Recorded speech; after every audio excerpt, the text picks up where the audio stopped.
She's also an international speaker, writer, and storyteller who believes in the miraculous power of storytelling for healing and transformation. Maureen, take it away. Thanks, Rich. Thanks, everybody. Thanks, Eileen and Rich and Ajani. Thank you. So today is all about why the songbird sings. And I'm up on Magdalen Island in the middle of the Apostle Islands in upper Wisconsin. And there's coyotes up here. And in the middle of the night, you can hear them howling. And it's so unnerving to hear a being that is so unapologetic about their voice. And there's a story about howling and harmony. And just this morning, I just felt that howl and that harmony in our community, because the song that Eileen sang, Bella actually sang this weekend when she was in the writers group. I mean, there's a lot of songs out there. To think that we're on separate sides of the pond singing the same songs is extraordinary. So the sound of the coyote gets your attention. And when I hear it, I can't help but wonder, like, what are they howling about? And at the writers retreat this past week, and at the board retreat, we auspiciously had other visitations from bald eagles squawking overhead for our attention. And even on the last night, I found myself howling at the moon. And I'm not kidding. I was literally howling, gathered around the fire with these writers. They were taking turns, sharing their reading. And as the fire was crackling and popping, the stories were crackling and popping. And it was so dark that we could hardly see each other's faces, but the stories were so generous and powerful and raw and funny and well-crafted that I just literally began to howl at the moon.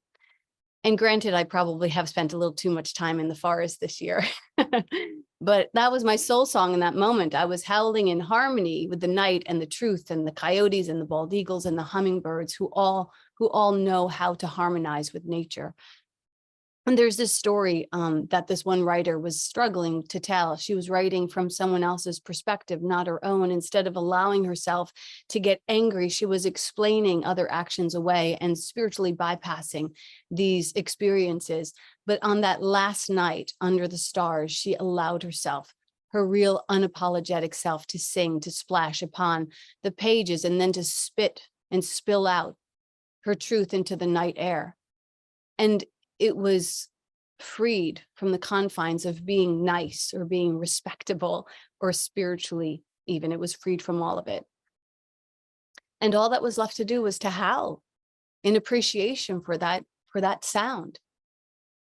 A few years ago, I did a series called Howl in Harmony.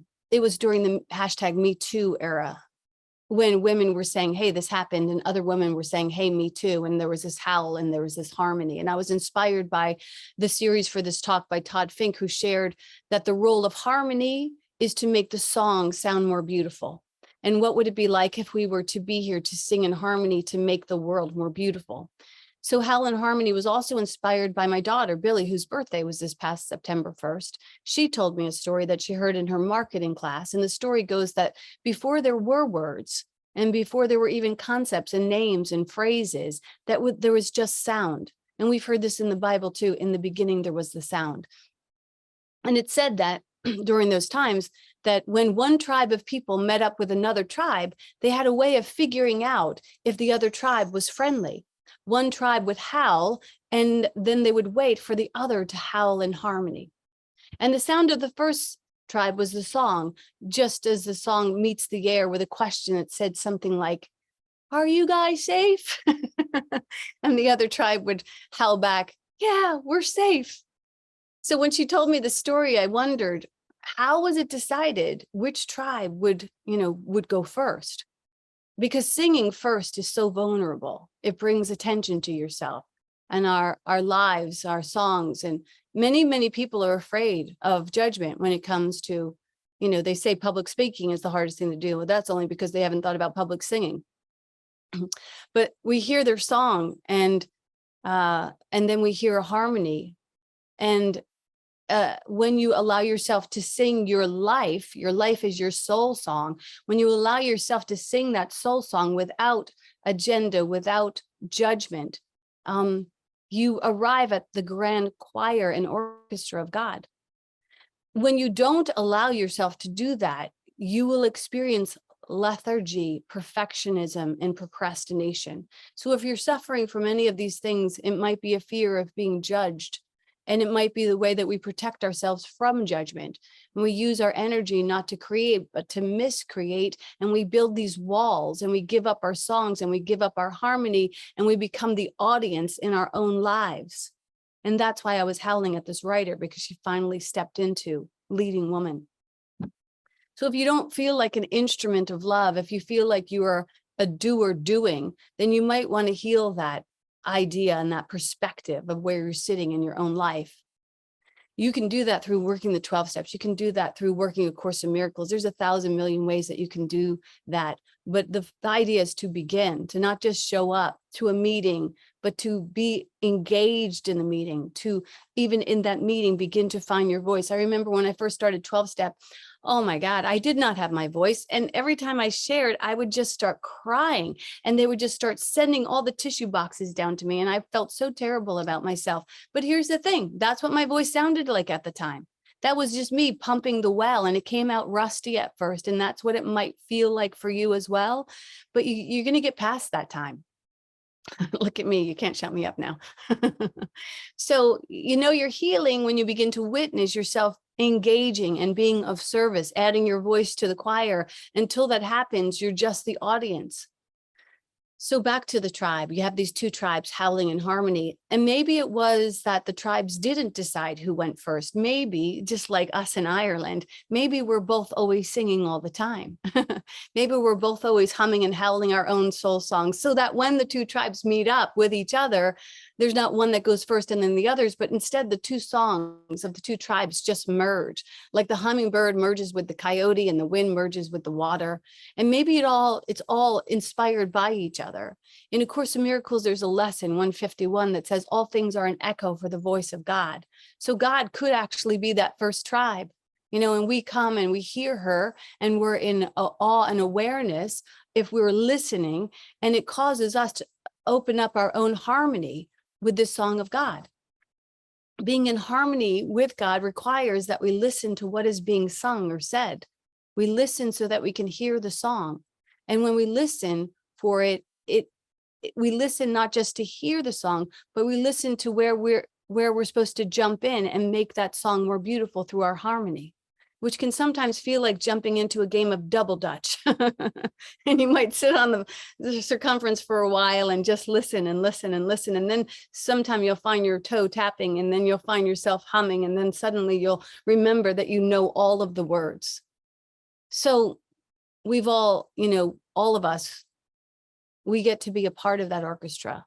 We get to affirm God's song with our own song sung in harmony. And again, when I say song, I'm speaking of your body of work, your entire life, without overshadowing the main song, without drowning out the main song, without attempting to eclipse the main song, or trying to change or fix the song.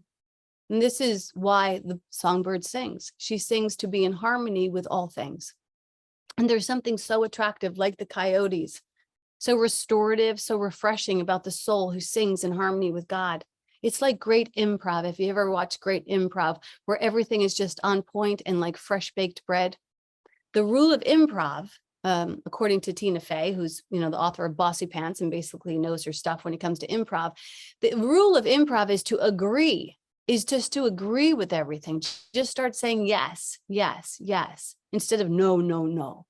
And then as you get into your yes, to add to it, yes, and to add your harmony to it, to add your song. And this may not be what feels normal to you. So we strive to live in the knowing that comes from the clarity of this acquiring of worth and acquiring of purpose. And we attempt to navigate the world and listen to these songs and pay attention to these songs so that we don't move forward in shame and apology. So many people are apologizing all the time for nothing. You ever hear somebody apologize and that's their song? I'm sorry, I'm sorry, I'm sorry, I'm sorry. I think that's the worst song ever. So if that's you, forgive yourself already and stop wasting your breath on apologies. We got to get out of our way. We got to remove the loyalties to people pleasing. We got to play our role and we got to play outside of the roles that we've inherited, from some other weary souls who were angry or angry ancestors. Instead, we got to really listen in to hear that heart song. Otherwise, we're hearing a whole bunch of muck. We need to listen to that song and then wait to share our voices. So how can we be more like the songbird who sings only to be in harmony with what is? For the songbird, the song is what comes after freedom, because a caged bird cannot make lovely sounds. It can make sounds, but it can't really sing. Only the free bird sings. And that's why every time you go to a concert, you hear people screaming, "Free bird." So how do we free ourselves? In order to truly free our songs, to be able to sing free, we have to free ourselves. If you are afraid to fully live your life, it's because you've gotten caught in your own web, and you got to get outside of yourself.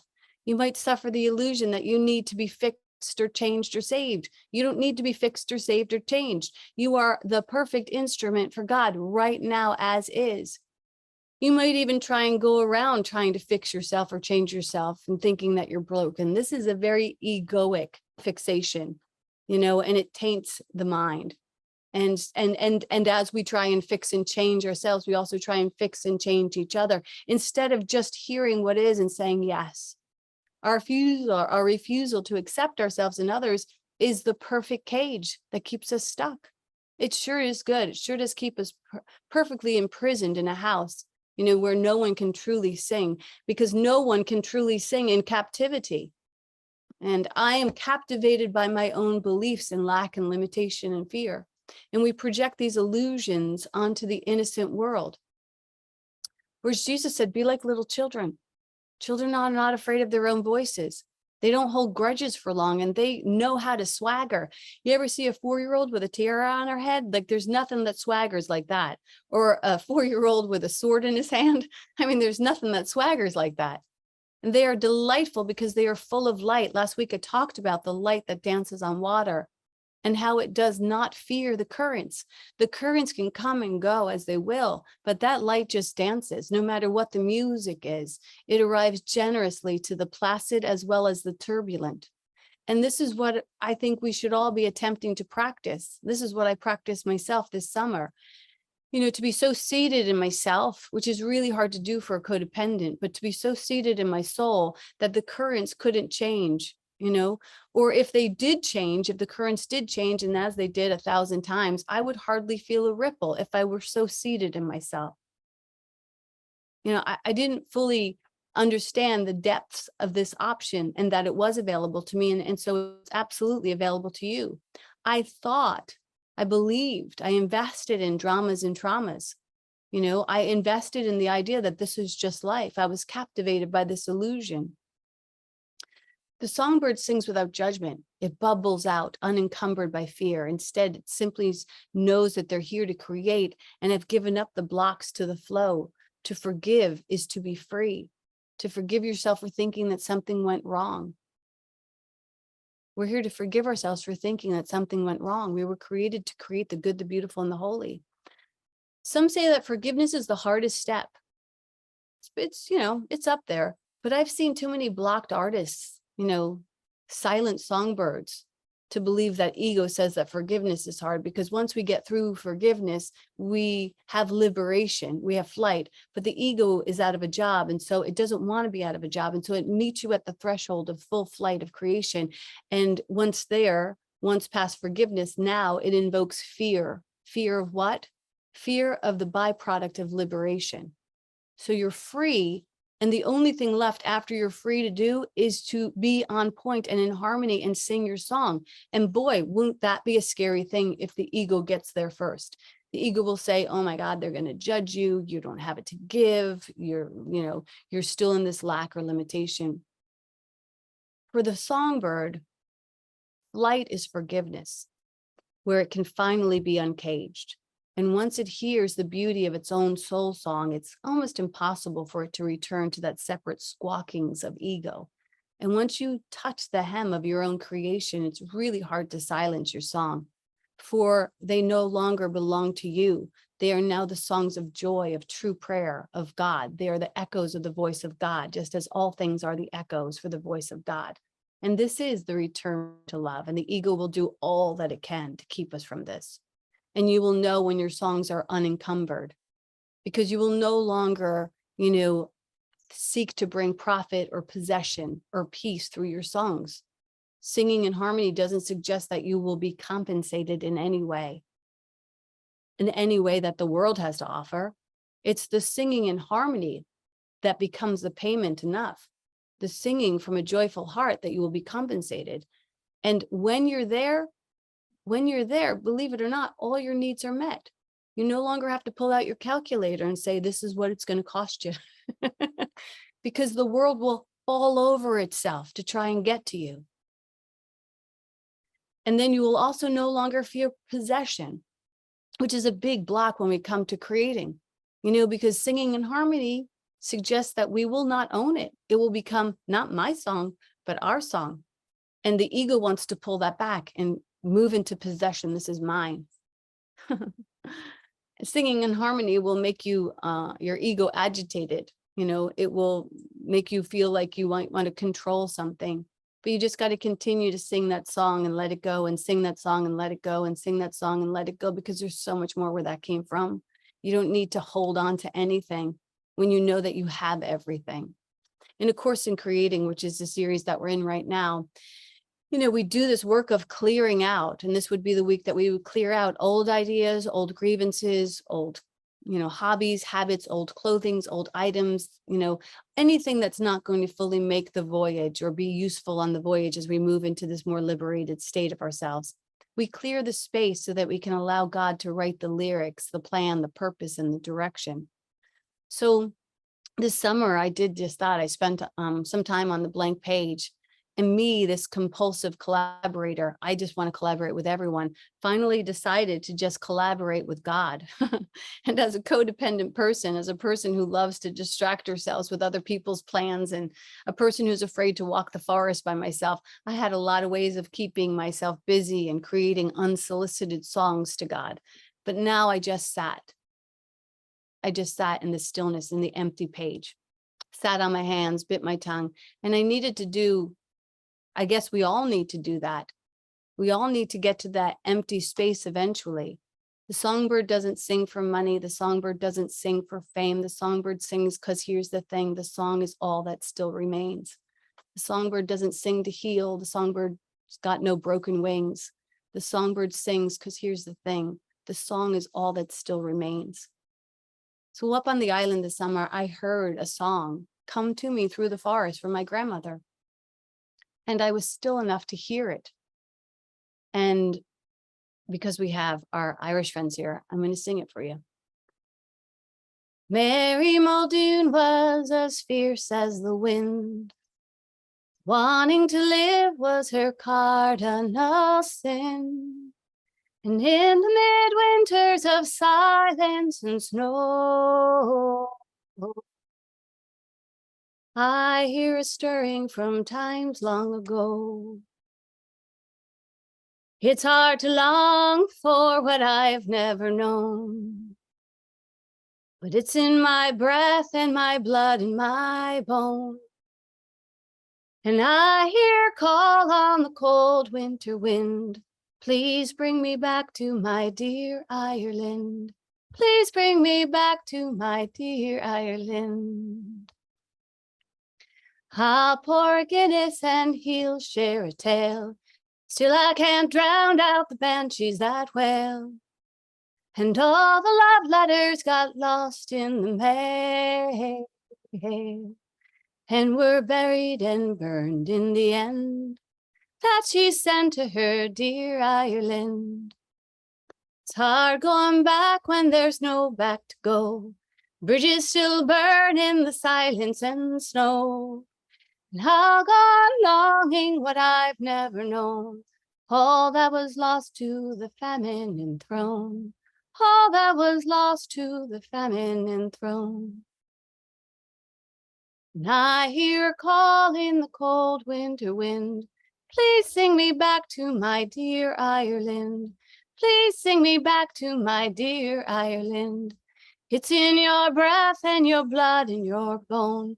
Whenever you sing, you can carry me home. No matter the years or how far I've roamed, my dear, it's a song in the end. Sing me back to my dear Ireland. Sing me back to my dear Ireland. Sing me back to my dear Ireland. Just like my grandmother told me, your song is in your blood, your breath, your bone.